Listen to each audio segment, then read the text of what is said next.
I'm Paige Hubbard, and coming up next, I'll tell you what you need to know about the Southland Conference postponing league games until the spring. Stay with us for my live report. And I'm Mike Friedman. The Southland Conference's decision means no Lamar athletic activity this fall. I'll have a reaction from Lamar's athletic director coming up. But if they need support, we will have opportunities starting tomorrow and Saturday. School will begin soon for Belmont ISD, and though staff is prepared, low enrollment rate signals students may not be. The ISD is planned to get over 5,000 students enrolled in just 3 days. And the chance of rain slowly increases by the end of the week. Live from the KFDM studios, you're watching KFDM 6 News at 6.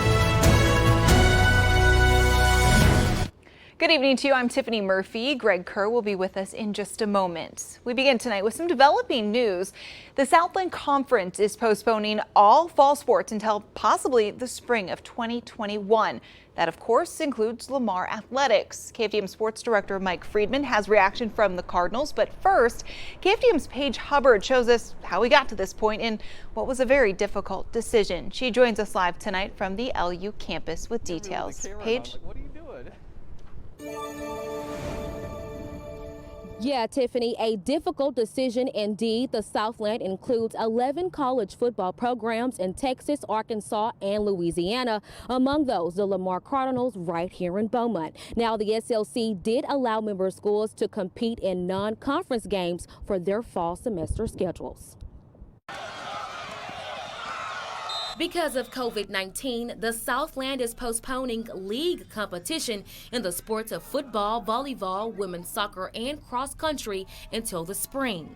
The Southland Conference Board of Directors released a statement saying, after thoughtful consideration, the Southland Conference Board of Directors reached consensus in postponing league competition for our fall semester sports, says Dr. Houston Davis, board chair and president of the University of Central Arkansas. He continued by saying protecting competitive opportunities in a safe manner for our student athletes was paramount in the review, and a delay to the spring allows campuses and athletic departments to get a better handle on issues related to the COVID-19 pandemic. During a Q&A session with Southland Conference Commissioner Tom Burnett, the commissioner talked about the challenges of having a spring sports season that will include fall sports on top of regularly scheduled spring sports.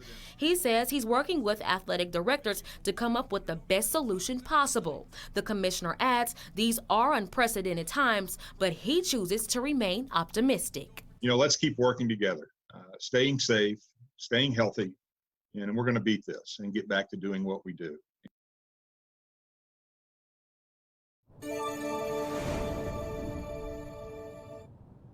As of now, the only non-conference game the Lamar Cardinals has is against the Rice Owls late next month. And some may say that may be far-fetched, as 32 Lamar football players have tested positive for COVID-19 and are currently quarantining. Now, while today's news was certainly unexpected, some say it's a hard pill to swallow. To get you a reaction from the Lamar Athletic Department, I'm going to hand it over to our sports director, Mike Friedman. Mike?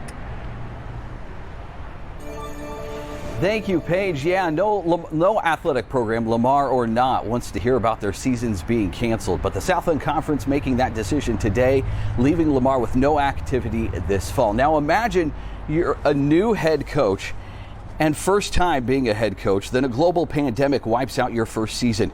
Cardinals head football coach Blaine Morgan and Lamar's head volleyball coach Jordan Lay are two of the Cardinal coaches that are faced with just that. For Coach Morgan and the football team, they really have yet to begin the work needed to prepare for a season. The Cardinal gridiron team did get a few weeks of conditioning in, but currently, after 32 Lamar football student athletes tested positive for COVID-19, the Cards are in quarantine and not going through any drills. For Coach Lay and the volleyball team, they have been practicing all week, but now they're going to have to wait to show off their hard work. Lamar Athletic Director Marco Bourne spoke on behalf of the program on the difficult decision to postpone fall sports. I think the decision was made as a league because you guys probably followed that over the last couple of weeks with all the requirements the NCAA's put on us with testing and screening and you name it. So we're one of the schools that meets all of those requirements. So some in our league, I just can't handle it. can't meet those requirements. And I think it was in the best interest for all of our student athletes as a league, as a collective unit, to make that decision, and then giving the opportunity to some of us that can meet those requirements to maybe play some games as long as it feel like it's safe.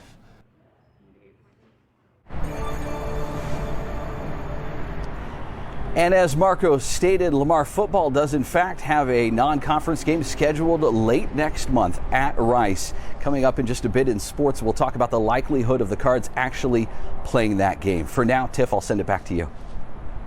Thanks. We'll see you later in your sports segment, Mike. So right now, a lot of fans and supporters of Lamar sports will have to wait until another day to cheer for their teams. KFDM's Victoria White reports the postponement of fall sports impacts many associated with the Lamar campus. Lamar University, this is Dominique. How can I help you? Dominique Lay is a senior at Lamar University. She's also a Cardinals football fan. It's always fun to go, and the energy, the atmosphere. The Southland Conference is postponing fall sports like football because of the COVID-19 pandemic. As a student athlete on the tennis team, she's not sure if she'll get to play either when tennis competes in the spring. I think it would be sad if we didn't get to play in our matches and play tournaments, and I think that'd be for all the sports if they're able to practice but they can't compete. She also used to work at the campus subway on bustling fall game days. People would always come in either before the game or after the game, during halftime. And for businesses that get a lot of game day traffic, it could take its toll. This is pretty much going to devastate us. That's true for Campus Corner. The restaurant has been at Lamar since 1984. During football season is when they make most of their money. It's a spirit of Lamar University, I mean of any university for that matter. Kids are looking forward to it. They associate themselves with the university, win or loss or whatever it may be. And it basically brings a lot of revenue to all around in the town and on a campus. The main reason Lay came to Lamar was to compete for the Cardinals. She says it's been exciting to see school spirit grow, but now the impact of fall sports being postponed echoes through campus and the community. It's going to be really disappointing if we don't have that this year, but I would understand why, because of the safety issues. In Beaumont, Victoria White, KFDM 6 News. The Campus Corner owner says the business is feeling the pandemic's economic blow as it struggles to keep its employees on payroll.